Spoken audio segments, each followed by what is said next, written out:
the Tsar tank, and I'm just going in with some tulip, and I'm going around the edges of the wheels on the inside, and I went on the outside yesterday and I got it pretty much filled in. Got most of the wheels sanded on the outside, but there's some of it I just really can't. It's where it's been broke, it's been crooked. It's just hard to get it symmetrical, but that's pretty much the best I can get it. But I'm going back inside trying to get the inner wheel there all filled with tulip. And with tulip, you don't have to use straight out of the bottle. You can actually pour you a little dab there, take you a toothpick or a applicator, and then you can get you a dab of tulip, and you can actually fill it in with a toothpick, and you don't have to use the big bottle or try to get your finger in there. You can just do it that way, and you can do that on any type of model. But anyway, that's a quick tip there. One thing I gotta keep pointing out: the cannons may come off if I ship it. I just want to point that out. Even if I pinned it, they still might break. I mean, it's just, I've seen crazy things happening in shipment, but I just need to point that out. It should be on pretty sturdy, but things do happen. The question's been asked, and I got to try to explain it, and I got to try to show how to do it.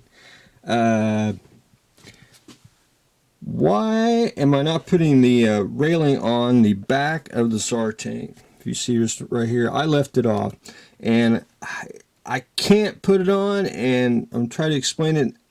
I can't put it on when I actually ship a model to a customer. I can't put railing on, especially like ships, because this will actually fall off during the shipment when the box gets thrown by the post office. I've even put railing on and wrapped it up, and I've actually the bubble wrap had actually bent the railing. So I just can't do it. It just has to be done after the model gets assembled, and someone else will have to put it on when it gets to its final destination. It's just too delicate to do it, and that's why like I even I don't have an airplane handy.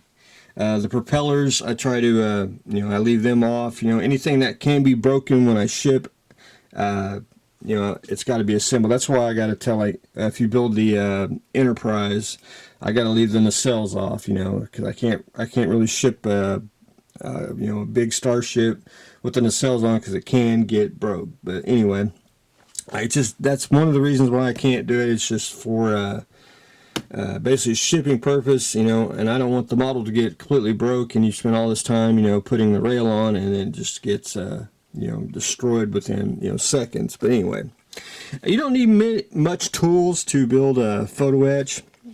I know a lot of people are intimidated. You basically need of course your photo etch. You need your hobby knife. You need a hard surface. Now you can get, this is a conveyor belt. This is basically like a cutting mat, but get you a piece of wood. You can get you a piece of glass, and that's all you really need for tool wise for cutting photo etch. And one thing is, a lot of people use like tape. You'll tape it down so the parts won't fall off. I like to use a clear, well, let me get let's do this one so you can actually see it. Get you a clear ruler, and say you want to cut, the part off right there.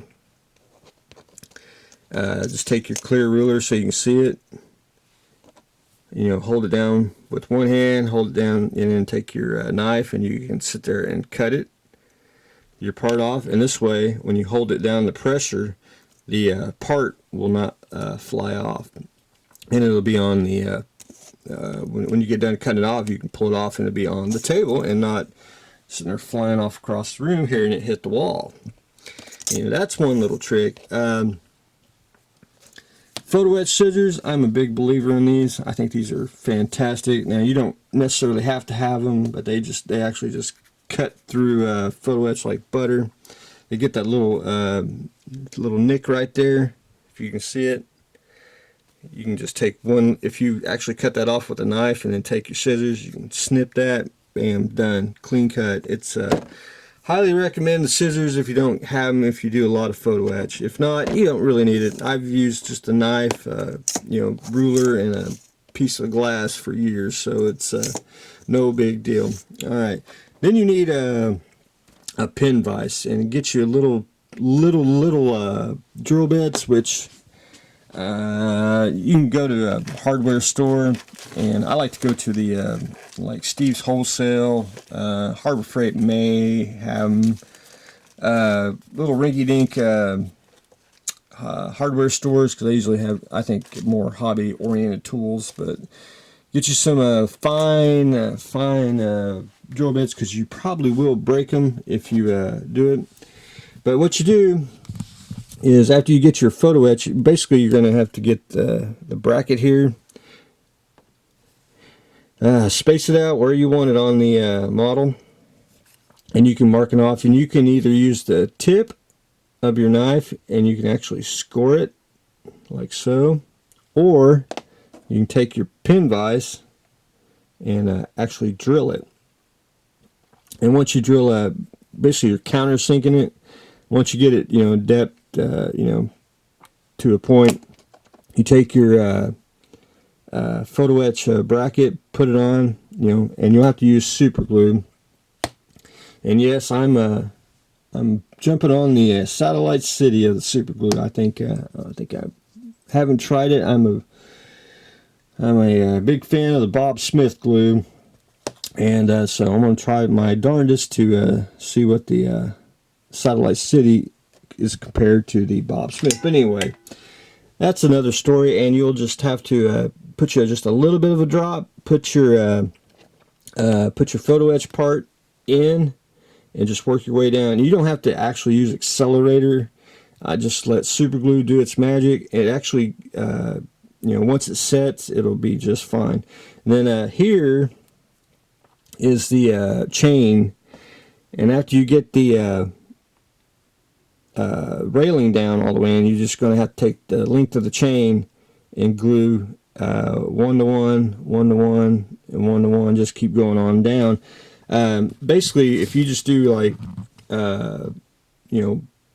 just say it takes you 5 days to put the photo etch on, put a couple rails on one day, Tuesday put another couple rails on, Wednesday do the same thing. This way you're not intimidated by it, and you're just doing one photo etch thing at a time. But anyway, I wanted to show everyone that, and I need to show Michael how to put the photo etch on, because I cannot put any railing when I build for people, and I try to make that clear when people contact me wanting to build a model.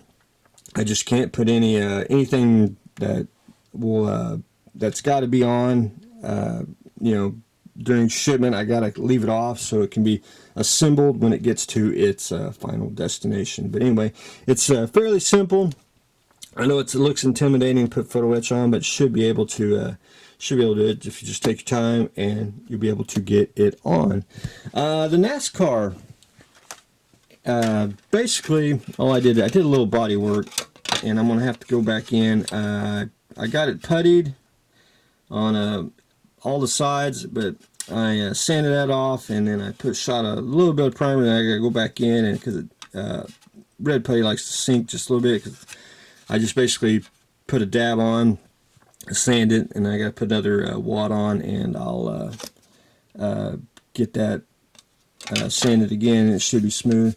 I got the chrome bumper on. I'm gonna have to I gotta basically super glue it to death to get it to stick, because chrome, just don't stick, and I gotta, just do a little bit of body work, put some more putty on, sand, all that good stuff, because that's where the bumper really don't fit at all. But anyway, we'll get to that momentarily. But anyway, that's what I got going on. I want to show the NASCAR, which is getting a little bit of body work, and I'm going to show the Tsar tank, which I'm going to try to get some paint on it this weekend.